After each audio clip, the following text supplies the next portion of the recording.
You're listening to episode 21 of the On Being Human podcast.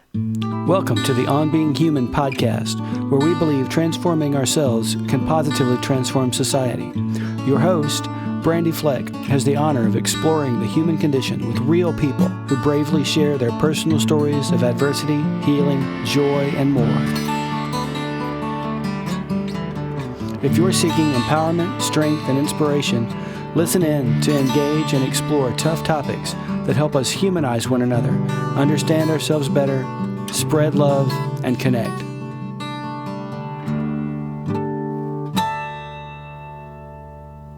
This week's guest is Suzie Kerr Wright, astrologer and psychic medium.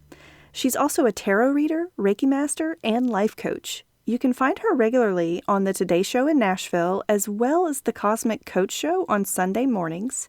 It's on Hippie Radio, 94.5 FM. Suzie also calls in weekly to WSCA FM, a radio station in New Hampshire, to read weekly horoscopes. She's affectionately known there as the Cosmic Cupcake. You can also find Suzie's astrology columns in publications such as Good Housekeeping, Cosmo, Bustle, Brides Magazine, and Elle. Suzie has been offering readings to clients worldwide for over 3 decades. She infuses a broad spectrum of spiritual guidance and personal experience to provide her clients with the tools to take charge of their lives and prosper. Suzie also makes regular appearances at festivals, conferences, corporate events, and hosts group events around Nashville and surrounding states. Suzie is such an amazing person, and I was so excited to get to interview her for the On Being Human podcast. I first met her at a group reading at Kundalini Rising Yoga in Nashville, where she was teaching guests how to use their own intuition and also explaining what it's like to be a psychic medium. I was truly moved by the way she was helping people in the room, helping provide a healing that people were seeking. In this episode, Suzie opens up about what it's like to be her, how complex it is to learn astrology, what it's like to be a medium, and how it feels to interact with spirit and energy. We discuss everything from hilarious readings she's had in the past to what it's like to be alienated by those who don't understand what she does. So without further ado, let's dive in and not only open our minds to learn about what it feels like to receive information as a medium, but also to learn about who Suzie is as a person, her journey, and what she loves about life. Oh, and there is a hilarious story about farts at a reading, you guys, so you do not want to miss it. Also, make sure to check out the show notes at onbeinghumanpodcast.com/episodes/021 to find all the links to Suzie's events. Hi, Suzie. Welcome to the show. How are you today? I'm great. Thank you so much for having me on. Awesome. I'm so excited to have you here. Your gifts and talents really blow me away, honestly. The first time I ever saw you was at a group reading at a yoga studio in Nashville last spring, and it was amazing. So I'm just really glad to have you here, and I would love to start off by letting guests know all that you do for a living. Okay, here goes the whole show. I do a ton of things. And thank you for that, by the way. I loved doing that event at the, it was Kundalini Rising Yoga. I'll never forget. That was one of the funniest nights, too, because that was the night where, names for medium can be challenging. And I was getting all the pet names. I couldn't get a human name right, but I was nailing all the pet names, which I thought was really funny. That I'll never forget that night. It was awesome. Anyways, what I do is I'm an astrologer, a psychic medium. I read tarot. I do Reiki. I actually teach and attune Reiki masters. I'm a Reiki master myself. And I'm also a certified life coach. Oh, wonderful. I wear many hats. Gotcha. And it all kind of blends together in my readings. I mean, in one, some of they sound very diverse, but really, when you come to me for a reading, I'm kind of doing a little coaching, the astrology. I do astrology and tarot together. I use them together. They work really well together for me. Gotcha. And then the mediumship. And so, yeah, it's kind of interesting to be in this head. Yeah. So what does a day in your life look like? Well, they vary. It's kind of an interesting thing to think about.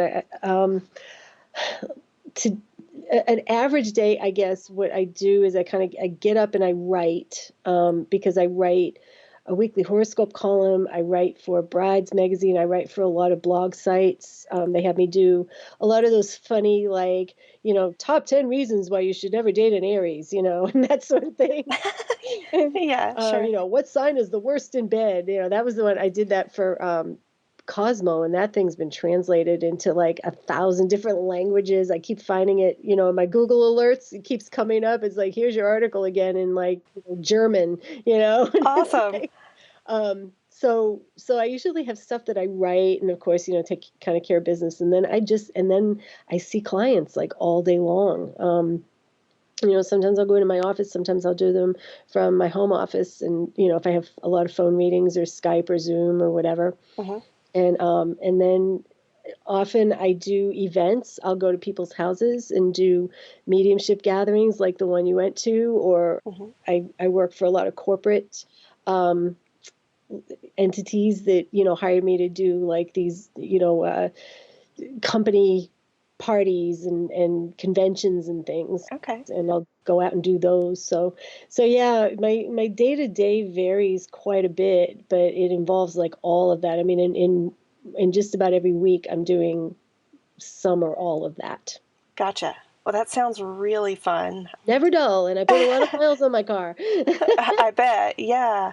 And so I think I know that you started out in astrology. Is that correct? Yes. Mm-hmm. That was my first love. Gotcha. So for those who don't know, can you sort of give us an overview of what astrology is and how you're able to read the stars? Sure. It's yeah, I started, gosh, I must have been maybe 11, 12. I remember getting my first tarot deck when I was about 11. So I've really been into all of this, like tarot and astrology kind of have gone hand in hand throughout my life. But I always leaned really more initially to the astrology piece. And what I found was, astrology deals with archetypes and timing and all of these really very kind of, left-brained kind of things. And basically the concept of astrology is, there's cycles to all the planets, and the planets have these gravitational pulls and gravitational fields, and we are susceptible to them in different ways, and they all have their own individual signatures. And so, when we're born, we kind of we come into this world with this particular signature, which is our birth chart.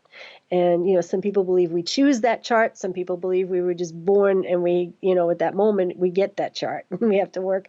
Either way, you end up working through the challenges and the strengths and everything that are in your natal chart.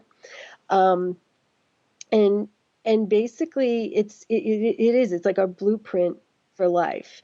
And which means it's kind of it's more or less like an outline of things. It's just a copy. How we choose to express the energies that we have within the chart is what makes us unique and different. Gotcha. The planets are in certain signs, and that flavors, for example, if you've got Venus, which is the planet of love, say, in a sign that is not particularly romantic, you're going to have somebody who doesn't really know how to give and receive love in a romantic way. They may be more practical about it, like say it's Venus in Capricorn or something. So that's how the planets get colored and shaded and changed by what sign they're in. And so we have all the planets, all the signs in our charts, and how they interact with each other and what signs they're in and everything are what make us who we are. And so, yeah. So, I mean, somebody that has that combination, say Venus in Capricorn, maybe may come off a little, non-romantic, a little practical, but that doesn't mean they can't learn how to be a little more caring, how to be a little more, a little more romantic, whatever. So, okay. So yeah, that was a very bizarre description of what astrology is, I guess. I just kind of went there. Well, hey, I mean, it made sense to me, and so Did it? I thought so. And Good. so, are you able to sort of tell people what's in their chart based on certain things about them? Or you basically, did you have to spend a lot of time learning about the planets and positions and things like that? Yeah. That's why, and I've been all up in charts today, bouncing between like mediumship and these really intense astrology readings all day. So that's why I just went right into that really like intense description. Okay. But basically, yeah, it's, we're like, everybody knows their sun sign, and that's just kind of your outline for like who you are, Mm-hmm. And so what astrologers look at is your personal dynamic, your personal blueprint. And then we look at where the planets are in the sky, and the cycle, they all have cycles to them. And we have a vast amount of history and, record keeping on how these cycles, what manifested during these cycles. So kind of this combination of like, who is this person? And oh, they're in this type of cycle, and we know that this type of cycle causes this, is kind of how you put it all together. And it is complex. It's kind of half science, astronomy, and intuitive, Very interesting. because you have to add in the factors of how is this person expressing this particular configuration in their chart. Not just this configuration means this, and when this planet hits that, that means this is going to happen. It's not like that, because there's, the human free will factor. Gotcha. So with astrology, yeah, it gets pretty deep. But basic sun sign astrology is what really got me hooked.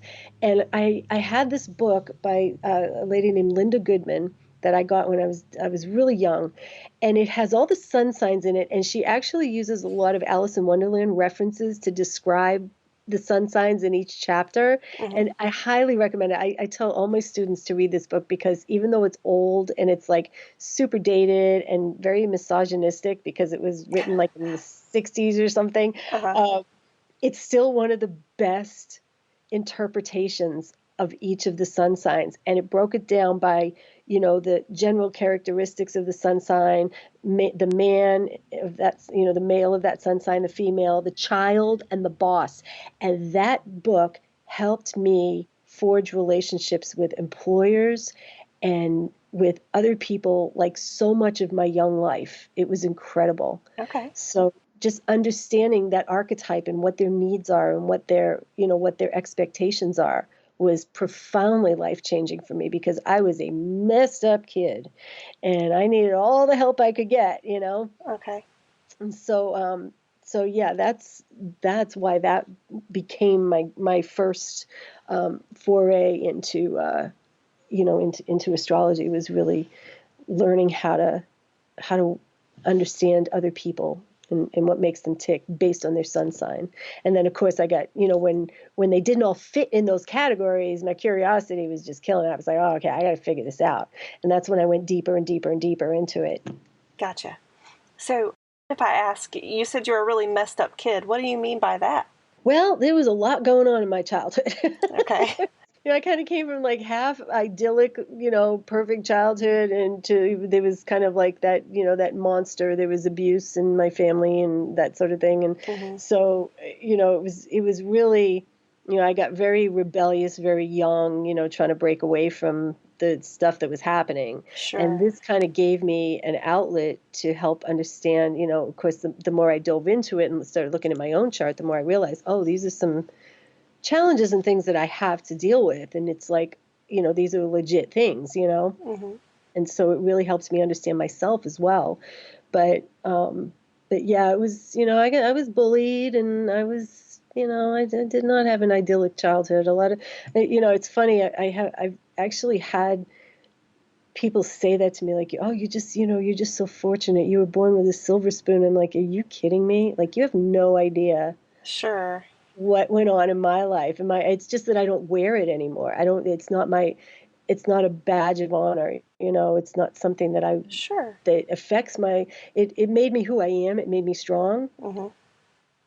But it's the past. It's the past. Yeah. Yeah. So I got nothing to hide, but it's just one of those things. It's so far behind me now that it doesn't, I don't wear it, I guess, Sure. Yeah, that makes a lot of sense. you mentioned mediumship a little bit with the things that you've done today. And so it's funny because you said you bounced around between astrology and mediumship today. And my next question is, what is mediumship and the different types of intuition? And how is mediumship different from being psychic? Whoa, those are loaded questions. Okay. Mediumship is the short version of that. I'll try and keep it short. Okay. It's conversing with spirit. It's conversing with those who have passed on the other side. Okay. You are literally having a conversation with them. They are in an energy form, and you are connecting. You are raising your vibration to meet them at their vibration. Okay. And you literally have a conversation with them. It's pretty wild. It's very different than psychic. We were talking about this. I host a monthly mediumship and intuitive development circle. Uh-huh. And that was one of the topics we talked about last night. There is a distinct difference between psychic work and mediumship. And it's getting very blurred right now because, with a lot of people waking up and having experiences now, people are mistaking their experiences with mediumistic type events, meaning like, oh, I felt my grandmother, I heard my name, I heard her call my name, or I smelled my grandfather's pipe, or I just know my dad knocked that picture off the wall. Those are all mediumistic experiences, but those don't mean that you're a medium. Okay. And so a lot of people who have been working in the psychic realm are having have those experiences, and then they call themselves mediums. And it's like, no, it's two totally different things. Okay. All mediums are psychic, but not all psychics are mediums. Gotcha. And the difference is in the psychic realm, it's a different vibration. And you're gaining information from your client's guides or their energy or whatever it is that you're reading, whatever you're connecting with. Mm-hmm. It's a totally different experience. You can still gain information. I always say, like, you can tell a client, oh, I know your mom had this, I see, your mom had this red coat. And that may be accurate. Psychically, you pick that up. They were thinking about their mom's red coat or whatever, it's in their energy. The way a medium would present that is, I have your mom here. She moves closer. I see she's wearing this red coat. She's telling me that your dad gave her that red coat and it meant the world to her. It's a whole different experience. Gotcha. So that's what it would sound like on the outside. What it feels like on the inside is really different. It's like I just know when I switch back and forth between, mediumship is a very high vibration, and it's very different. Okay. So can you describe for us how information comes to you, I guess, in the mediumship scenario, and like, what does it feel like, look like, sound like, those types of things? Yeah, it comes in many different ways. The psychic piece of it is that's the clairvoyance, clairaudience, clairsentience, the clear seeing, hearing, feeling. And so when I connect with spirit, somebody who was living that comes through from the other side, they show me things. They can make me feel things. One of my favorite things to feel is the unconditional love that they send for their loved ones. It's like my entire body just tingles, and it just feels so pure and so light. It's just amazing. And, but sometimes I'll get a poke in the stomach, it's like, oh yeah, somebody had something going on here, I feel it in their stomach. Oh yes. My dad died of colon cancer, whatever. So it comes in all different ways to a medium. We're kind of using all the clairs. Sometimes I smell things, I hate the taste one. The taste one is not my favorite. I have literally, okay, I don't know if this is too crude to put on there, but you can edit it out if it is. I was thinking about this today. I remember the time I was reading for somebody, and all of a sudden I started smelling really bad farts. And And and it was gross. And I'm looking for my dog. I'm like, my dog isn't in the room. I'm like, what's happening here? This is gross. And it was just really rank. And there was a certain smell to it. And I literally described this to this woman as she started howling. She was laughing and crying at the same time. He was notorious for letting these ones rip at people. And that was his thing. I mean, that was literally how he came through. That's funny. So, or like, the smokers, I can taste the smoke sometimes, Oh, yeah. And sometimes I'll hear it, like a clear hearing, tell them this, tell them I love them, tell them that, they need to get their car looked at or whatever. It's so funny. Dads will always come through and give advice to especially their daughters. It's hilarious. So yeah, it kind of comes in all different ways. Sure.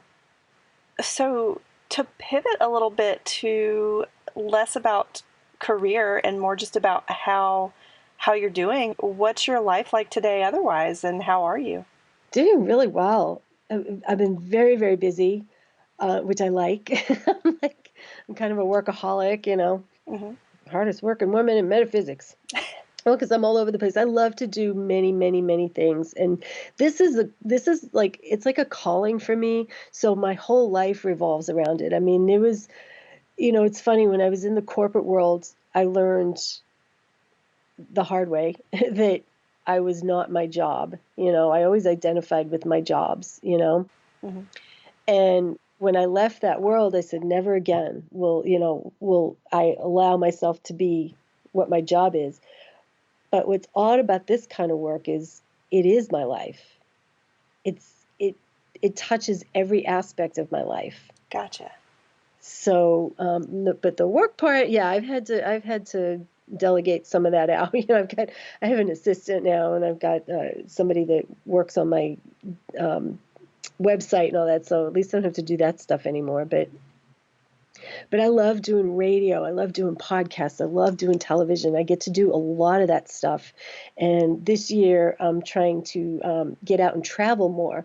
We're booking things, now that I've got somebody that can handle all of this stuff for me. She's making calls and scheduling me at different places that I want to go, and out of Tennessee, and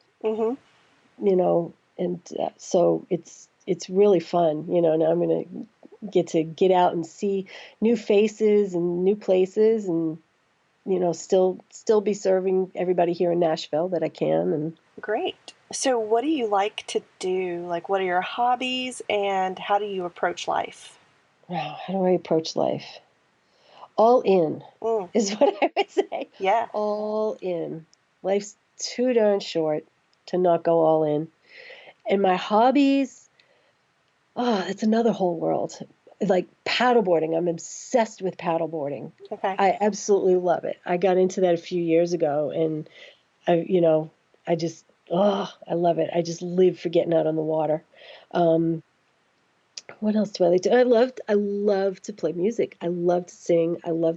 I have a collection of ukuleles. Ooh. I go to ukulele jams, and belong to this little ukulele group, and we go out and we play, like, senior centers and stuff. And That's awesome. yeah, I never gave up the music. When I moved to Nashville to be a singer, and within the first couple of years, I just wrecked my voice. I mean, I wrecked it. And I struggled so hard to get it back. And I never did. It never came back the way it was. It was never going to. I mean, there were a number of circumstances that happened that changed it permanently, besides the damage I did to it. And so I got real discouraged, and I, moped around for a couple of years, and then I decided to learn how to play drums. And so now, I did that for a long time, and Okay. that was kind of fun because no one told me I couldn't, so I did. Yeah. And I was just I got in so many bands. I went farther playing drums than I ever did in all the years of singing, and all I ever wanted to be from the time I was a kid was a singer. So, I mean, it was like pretty wild, and that taught me a lot. It taught me that, when you don't put limitations and don't worry about what people think, Yeah. you can do 10 times more than you ever could, Sure. So that was a really interesting thing. And I still play a little bit. I don't play as much anymore. A lot of the little bands that we were in and stuff, they just kind of, fizzled out, and some people died. And so Yeah. stuff happens. But yeah, I still play once in a while, and I still sing.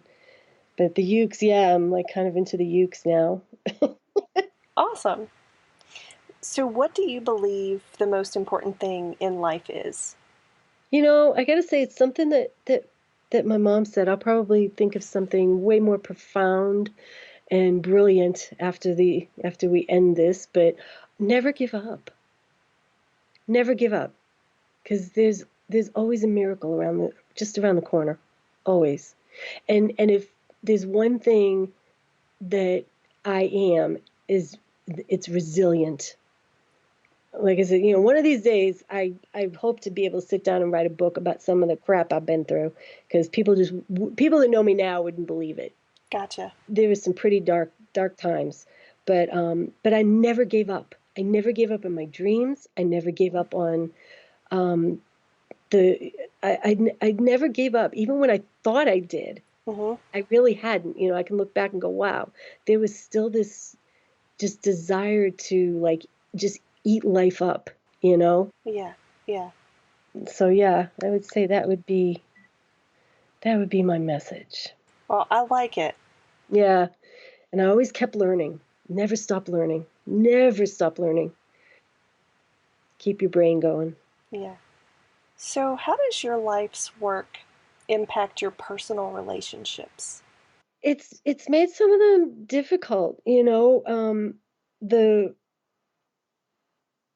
I've had a lot of friendships obviously since before I started doing this full time. I mean, I went full time about 11 years ago, but I was actually doing it. I mean, this has been something I've done my whole life, basically. Even back, I've shared this before.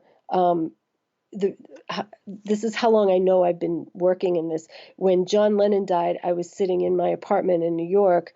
I had just finished drawing out somebody's chart, because we didn't have computers back then to do it, and I had my cards out, and I was about to do a reading for him, and somebody came busting in the door and said, John Lennon died. So that's how, so obviously I had to have been doing it longer than that. Sure. To know how to cast a chart at that point.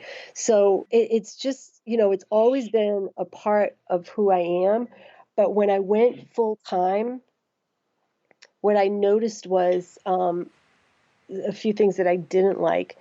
And I have really good friends, because they respect my boundaries, Mm-hmm. and they don't ask for free readings, and they don't, they never would do that. But what they also don't do is include me in activities that they do, because they've kind of put me in this category of, oh, she's my reader now. Oh, okay. She's my psychic friend, not my friend. Okay.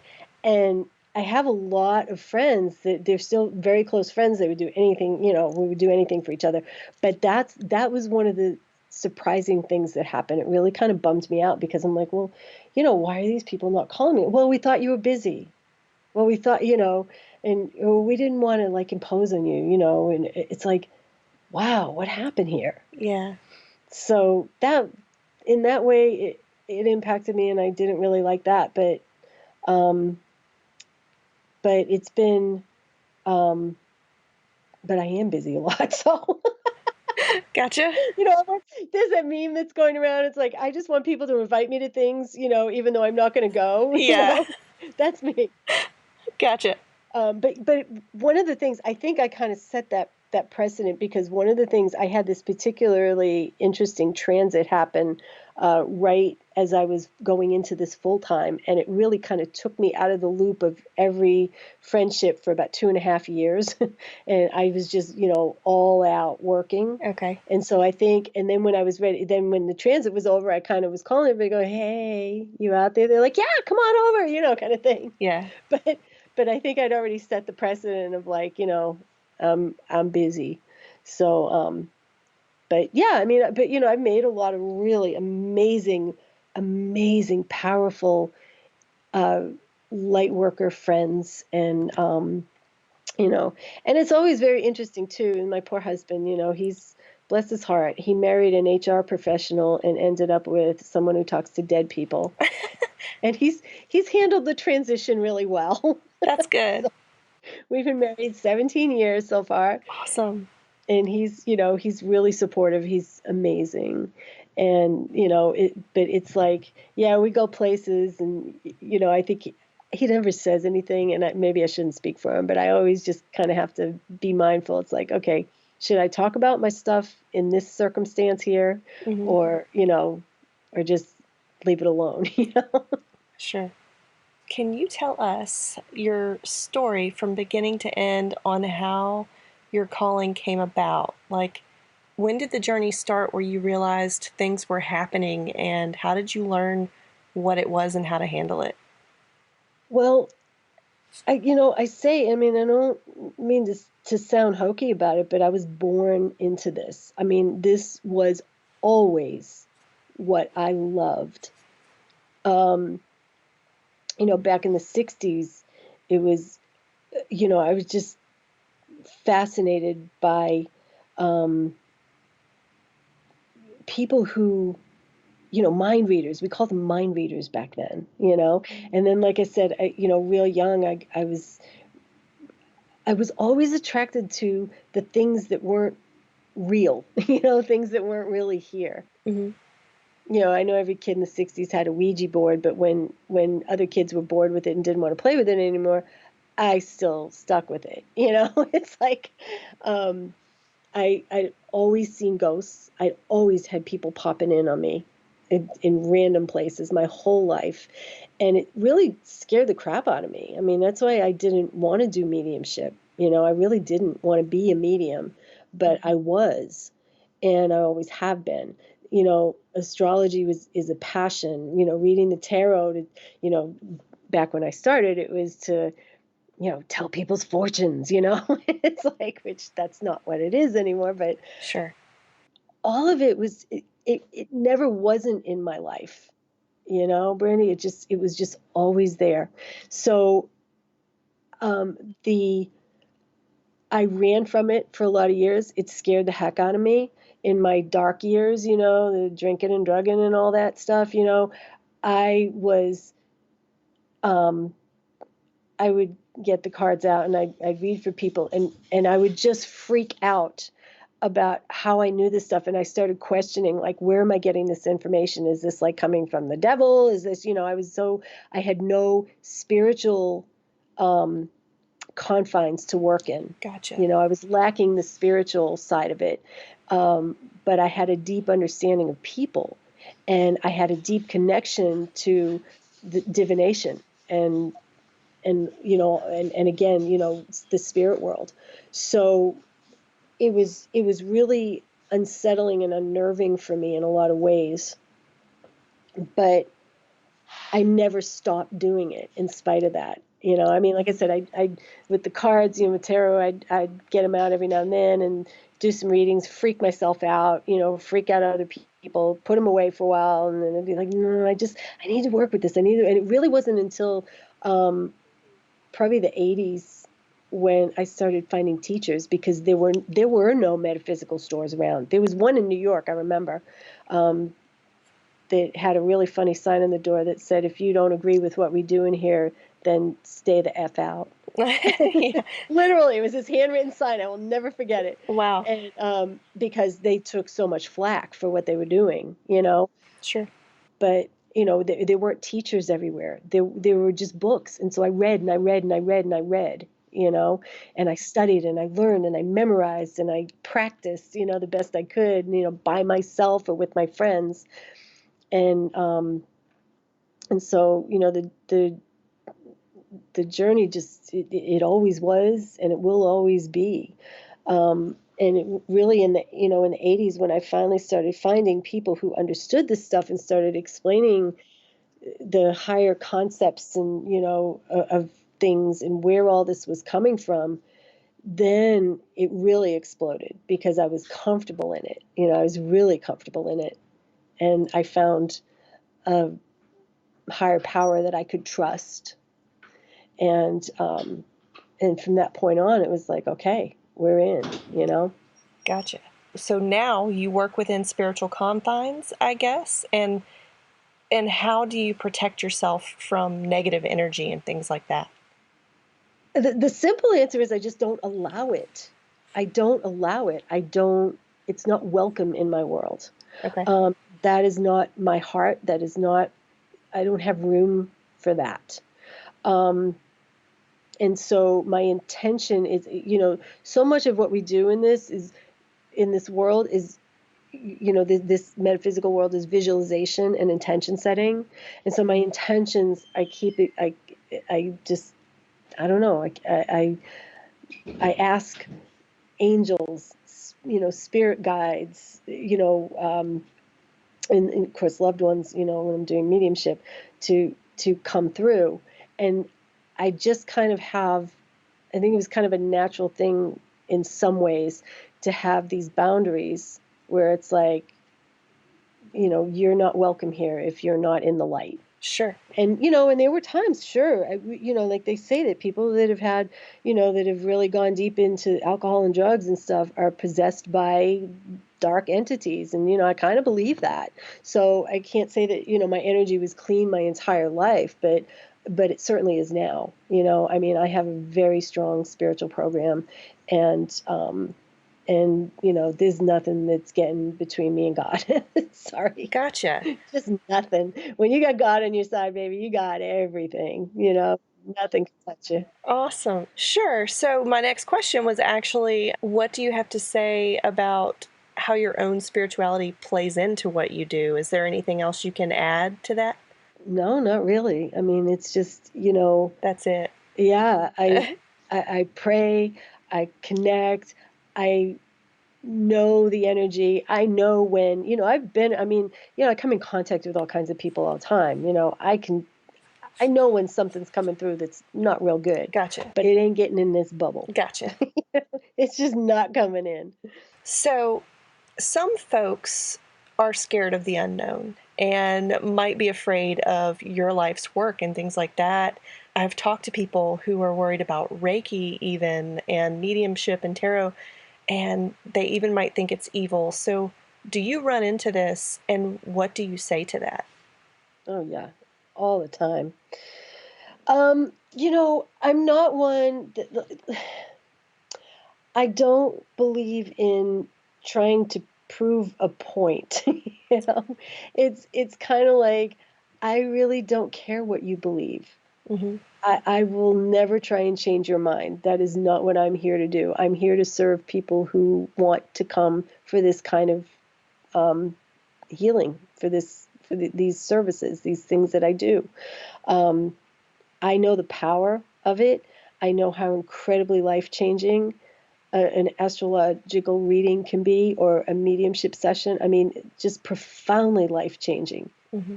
Years of guilt and shame and pain and, misunderstanding yourself and all of that can be washed away by this stuff. So, I understand that, and I'm the only one that needs to know that, really. Yeah. I mean, if you want it, it's here, Yeah. But I would never go to somebody and say, you have to believe this. You're stupid if you don't. You're going to hell if you don't believe what I believe, Sure. I can't imagine being that, well, in some cases, hateful, that people would demand that somebody think their way. I just can't imagine that. I got pretty strong opinions, but I just couldn't go there, Yeah. know? And I faced that. I mean, I was asked to leave an event. I was asked to be at the event, and I paid to be at the event. And while I was doing my readings at the event, I was asked to leave the event by someone who said that we are a Christian organization and we don't believe in, tarot reading. He didn't even give me the option of staying to see the event that was going on. Wow. He just made me leave, and he stood there until I left, petrified of what I stood for. Angry, raging, seething. He couldn't wait for me to get out, like I was something purely satanic. I mean, it was unbelievable. And the funny thing was, the people next to me in the tent were total pagans. He had no idea. I was like, oh, God, Yeah. please.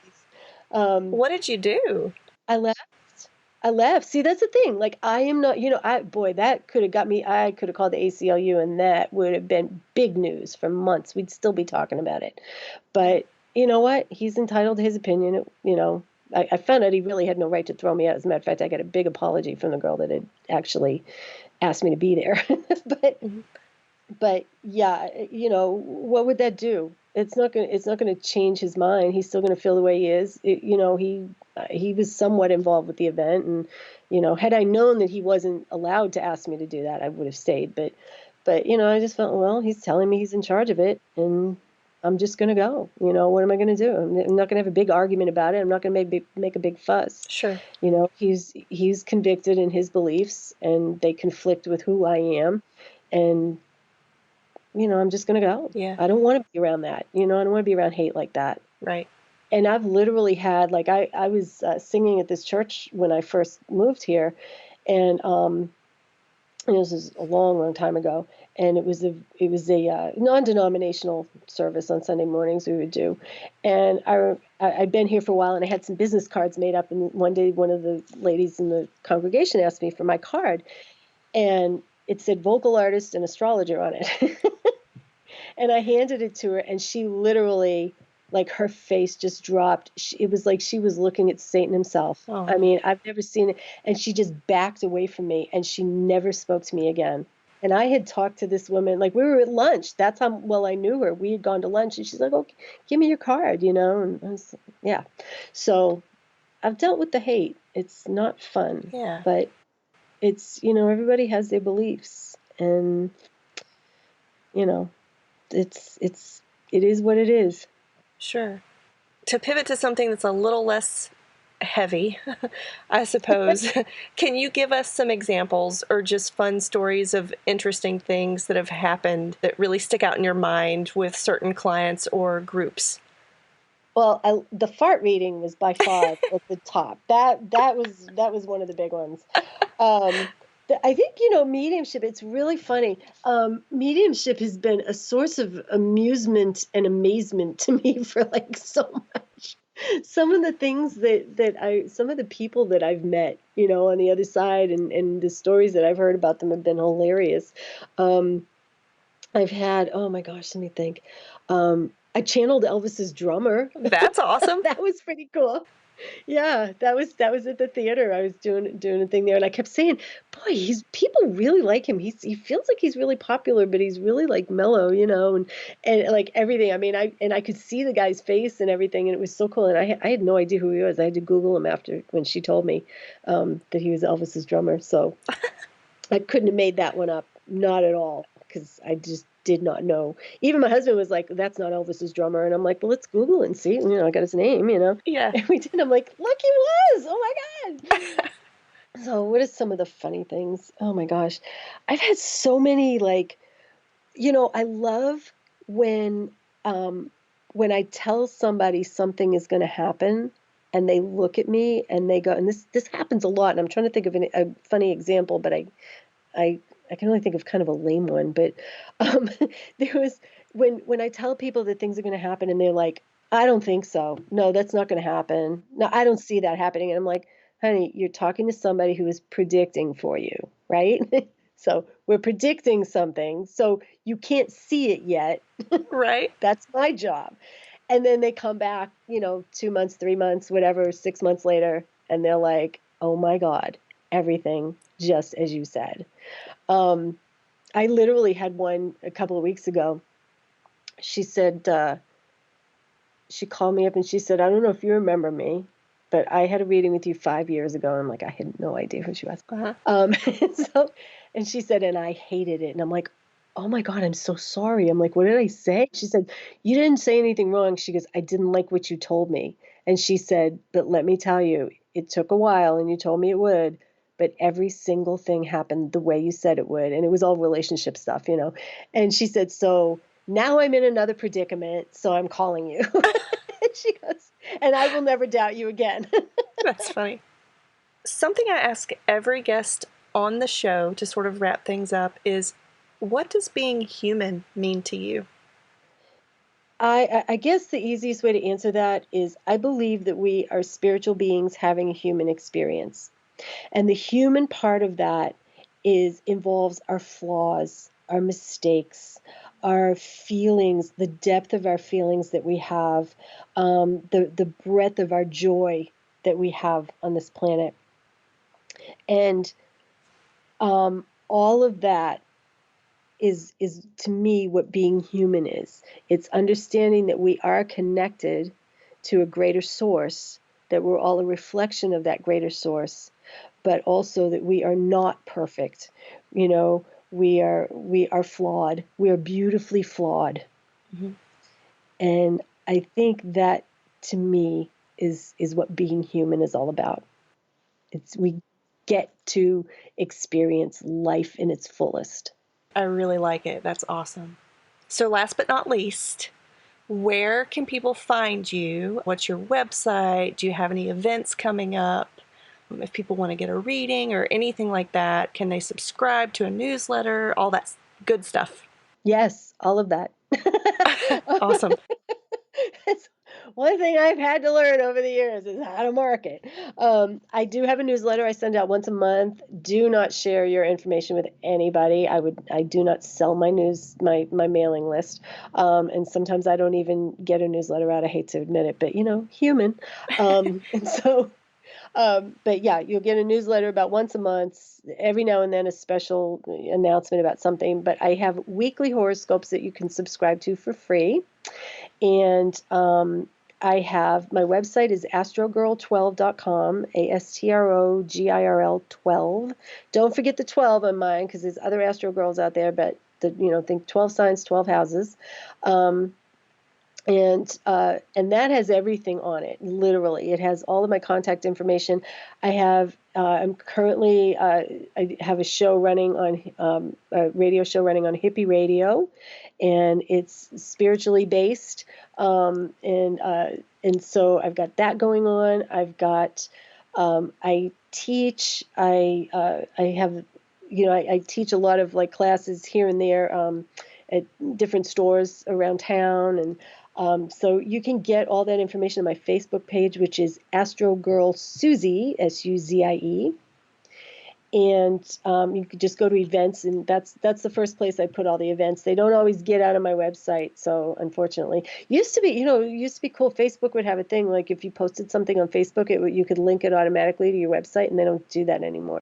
So if you're just looking for events, go to my Facebook page, and I'm on Instagram under my name, Suzie Kerr Wright. The monthly mediumship and intuitive development circle is wonderful.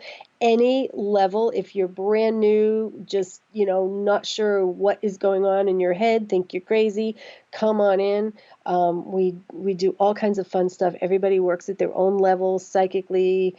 Some are mediums, most are psychics, some have really unique ways of connecting with spirit and bringing messages through. Everybody works at their own level. It's really fun. Good safe place to come and ask questions. We have a lot of discussion and a lot of people with some really good ideas. And what else? And once a month, I also do, I have a monthly event at the Black Box Theater in Centennial Park.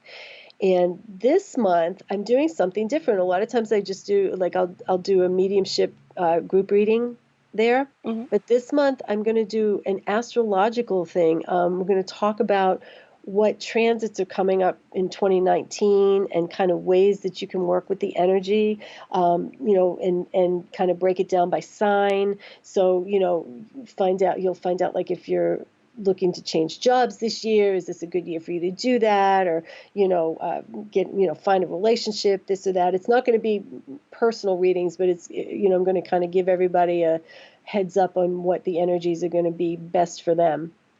And also teach you a little bit about how astrology works, give you a basic understanding of it. So that's going to be fun. That's the first time I'm doing something like that on that scale. Awesome. I'm pretty excited. Yeah. It's like a little mini TED Talk sort of, but without all the fancy slides and, the way they hold their hands, the way they do. It's like, the pattern that they have with their hands and they point, Yeah, I won't be doing that, but you will definitely learn a lot and it will be fun. Awesome. It sounds fun. Guys, you heard that. All of those cool links will be on the show notes, so make sure you go check those out after you listen to this episode. And Suzie, thank you so much for coming on the show today. This has been a really fun episode. Awesome. Thank you. You're an awesome host. Yay. Thank you. I really enjoyed this. You guys, Suzie Kerr Wright is one of the coolest people I have ever met. I love learning about what it's like to be her, and if nothing else, I hope you gained a little bit of hope that when we die and when our loved ones die, we move on, and being here physically on this planet is not the end of our existence or our loved ones' existences. So to learn how to schedule a meeting or attend an event with Suzie, plus all the other cool things that she mentions in this episode, go to onbeinghuman.podcast.com/episodes/021. Leave a question or leave a comment. And if you like what you're hearing, I would really love it and appreciate it if you go on over to iTunes and Apple Podcasts to subscribe and leave a rating and a review so others like you can find us. And as always, we'd love to hear from you.